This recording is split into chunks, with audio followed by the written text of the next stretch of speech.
نحمده ونصلي ونسلم على رسوله الكريم وعلى آله وأصحابه أجمعين. خانہ عادل کے ماند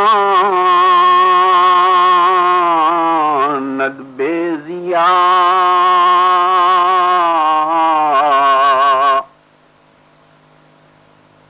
از شعاع آفتاب بے کبریا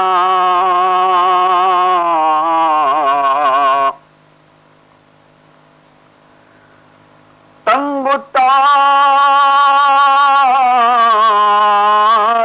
است چون جانے یہود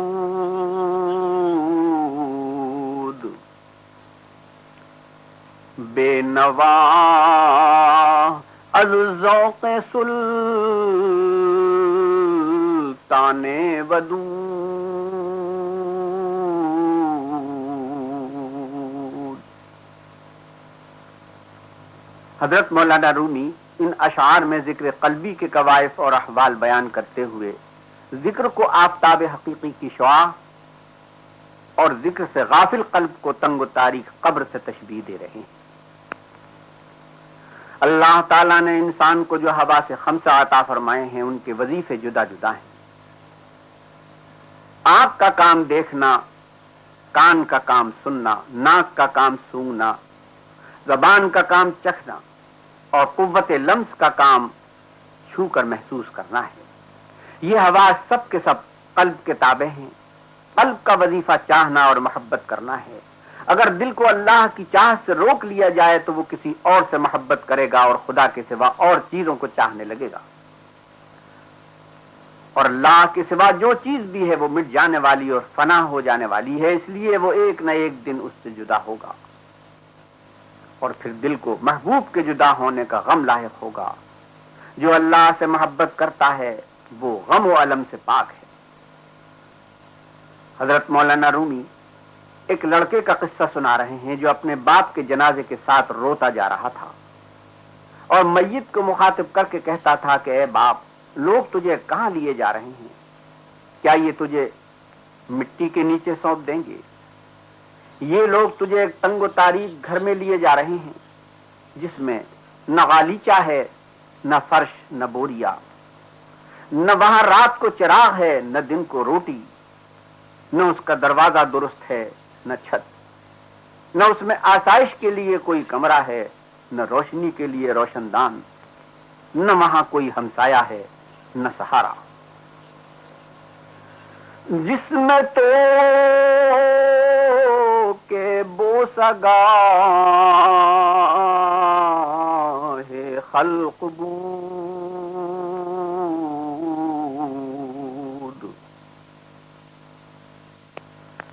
چون شود در خانہ کو رو کبود.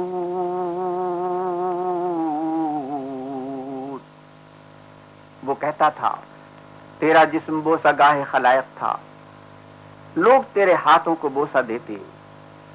اب تو اس سیاہ تاریک گھر میں جا رہا ہے، تیرا کیا حال ہوگا جس میں نہ چہرہ سلامت رہتا ہے نہ رنگ روح. حضرت مولانا رومی فرماتے ہیں کہ وہ لڑکا قبر کے احوال بیان کر کر کے رو رہا تھا. ایک شیخ چلی بھی اپنے باپ کے ہمراہ شریک جنازہ تھا. وہ لڑکی کی گفتگو سن کر اپنے باپ سے کہنے لگا، ابا بخدا اس میت کو تو ہمارے گھر لیے جا رہے ہیں. یہ نشانیاں جو بیان کی گئی ہیں بلا شبہ ہمارے گھر کی ہیں. ہمارے گھر میں نہ چٹائی ہے، نہ دیا، نہ کھانا ہے، نہ اس کا دروازہ درست ہے، نہ چھت اور نہ کوٹھا. حضرت مولانا رومی فرماتے ہیں کہ بے وقوف بادیون نظر میں ظاہر کو دیکھتا ہے، جو اہل نظر ہیں وہ خانہ قلب پر نظر رکھتے ہیں کہ کہیں ان کا باطن جو فطرتاً پر نور تھا تاریک تو نہیں ہو گیا. تنگ تاریک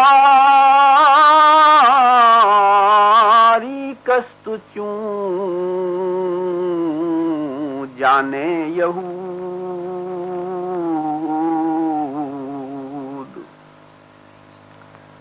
بے نوا از ذوق سلطان ودود.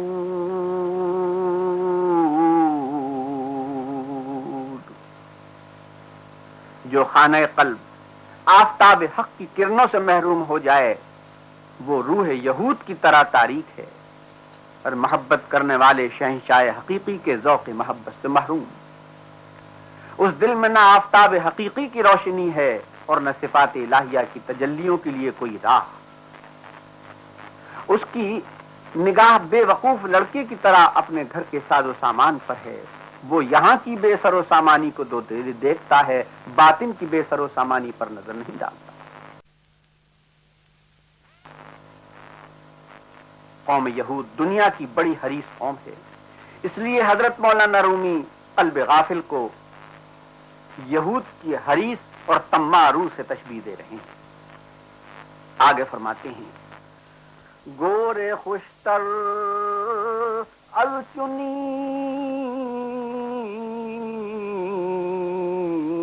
دل مر ترا آخر از گورے دل خود برترا زندہ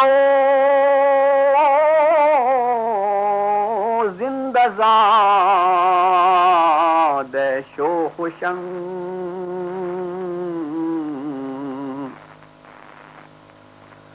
دل نمی گیرد تو رازی گور تنگ.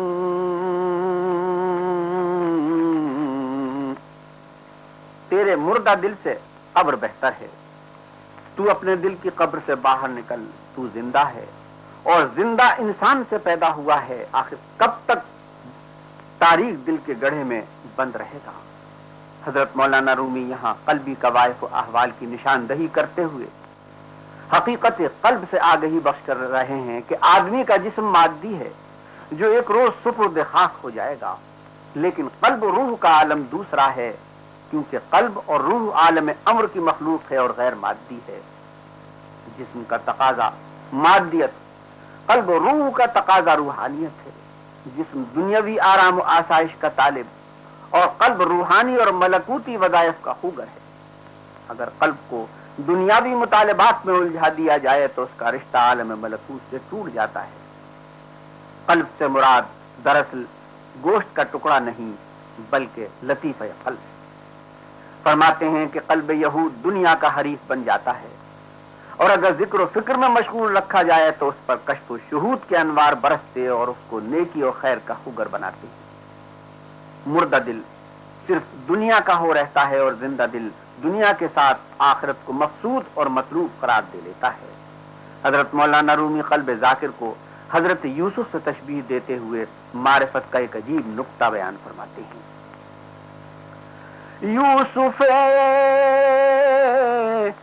وقتی و خورشید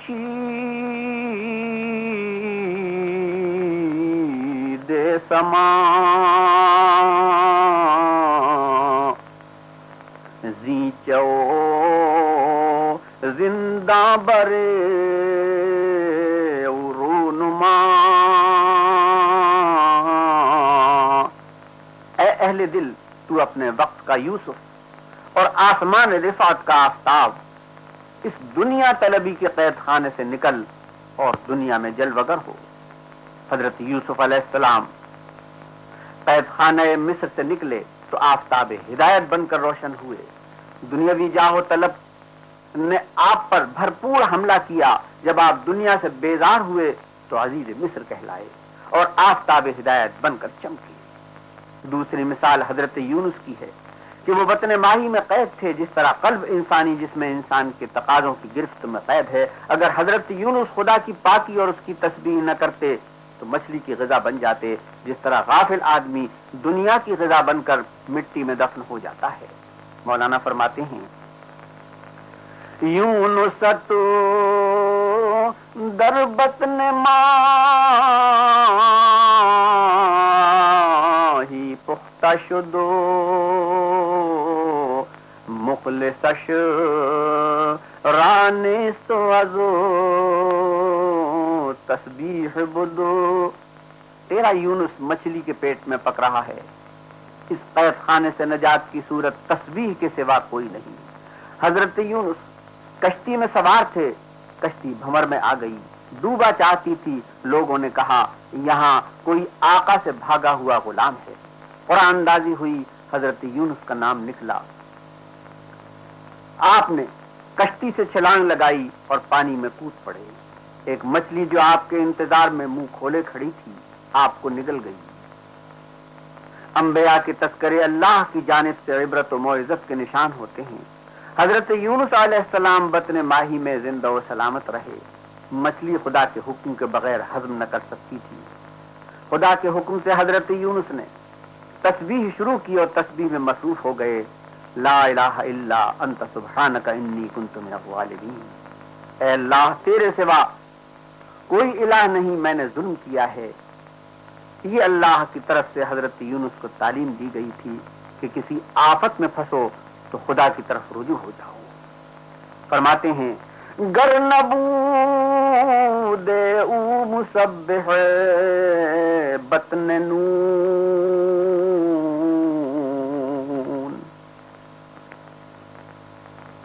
حبس و زندانش بدے تایبعثون. اگر وہ تسبیح نہ پڑھتے تو مچھلی کا پیٹ قیامت تک کے لیے قید اور قید خانہ تھا. آب تسبیح از تن ماہی بجست ایست تسبیح آیت روز الست. انہوں نے تسبیح کی بدولت مچھلی کے بدن سے نجات پائی. تسبیح کیا ہے؟ روز الست کے نشان ہے. انسان کی فطرت میں یاد الہی کا جذبہ مضمر ہے, جو اس عہد الست کی علامت ہے جب اللہ تعالیٰ نے تمام روحوں سے فرمایا تھا کہ میں تمہارا رب نہیں ہوں, تو سب نے کہا کیوں نہیں, تو ہی ہمارا رب ہے. مولانا فرماتے ہیں ذکر الہی عہد الست کی یاد ہے. گر فراموش شدہ تسبیح جان بشنوئی تسبیح ہائے ماہیاں. اگر تم یاد حق کی تسبیح بھول چکے ہو تو ماہیان ذکر کی تسبیح سن کر یاد کر لو. حضرت مولانا رومی انبیاء کرام کی طرف متوجہ کرتے ہیں کہ یہ مشاہدات حق کے سمندر کی مچھلیاں ہیں. اگر تم اس تسبیح کو بھول چکے ہو تو تعلیمات انبیاء کی طرف رجوع ہو جاؤ اور نبی مکرم صلی اللہ علیہ وسلم سے نسبت قائم کر لو. تم بھی مسبح بن جاؤ گے اور دنیا کے اس قید خانے میں رہتے ہوئے راہ نجات حاصل کر لو گے. وآخر دعوانا الحمدللہ رب العالمین.